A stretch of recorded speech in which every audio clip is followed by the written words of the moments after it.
অভিভাবক হয়ে বাংলাদেশের একটি ছাতার নেই সে বাংলাদেশকে ধরে রাখবেন, এটা আমরা আশা করি। আপনাদের বলতে চাই, শিফাদের বাবা যেমন বক্তব্য করলেন, এইরকম হাজারো বাবা আছেন, এরকম হাজারো বাবা আছেন সারা বাংলাদেশে যারা এই 17 বছর শহীদ হয়েছেন। আমরা বলতে চাই, সর্বশেষ পুলিশ হেডকোয়ার্টারের সামনে আমার সাথে যুদ্ধ করতে গিয়ে মাদারপুরের গাজরের সন্তান মনির গুলিবিদ্ধ হয়ে মারা যায়। বন্ধুরা আমার, এরকম অনেক সহযোদ্ধার লাশ আমাকে দেখতে হয়েছে, অনেক সহযোদ্ধার লাশ কাঁধে নিতে হয়েছে।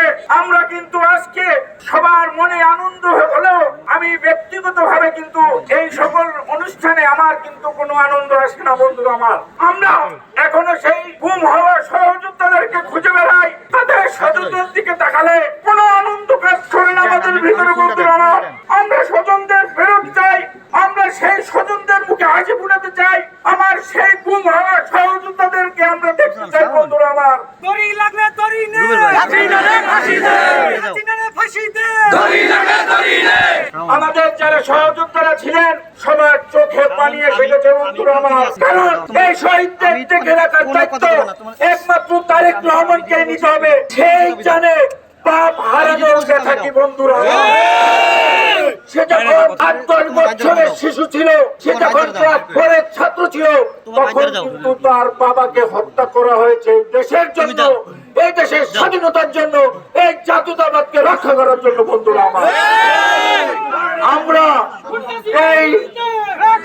এই খুন পরিবার, এই আগস্টে জুলাই আন্দোলনে যারা শহীদ হয়েছেন তাদের অভিভাবক হিসাবে আমরা তারেক রহমানকে দেখতে চাই। বন্ধুরা, তারেক রহমান বাংলাদেশে আসবে, এই শহীদ পরিবারের দায়িত্ব নেবেন, আমাদের অভিভাবক হয়ে বাংলাদেশের একটি ছাতার নেই সে বাংলাদেশকে ধরে রাখবেন, এটা আমরা আশা করি।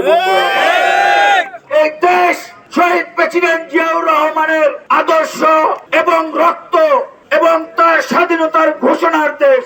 আমরা এই দেশের দায়িত্ব আমরা তারেক রহমানকে দিতে চাই। আগামী দিনে একটি সুন্দর সুষ্ঠু নির্বাচনের মাধ্যমে বাংলাদেশে ক্ষমতা পরিবর্তন হবে এবং আল্লাহ যদি বাঁচায়, বিএনপি মানুষের পাশে যদি থাকে, তাহলে জনগণ বিএনপিকে ভোট দিয়ে ক্ষমতায় আনবে এবং তারেক রহমান বাংলাদেশের প্রধানমন্ত্রী হয়ে এদেশের হাল ধরবে।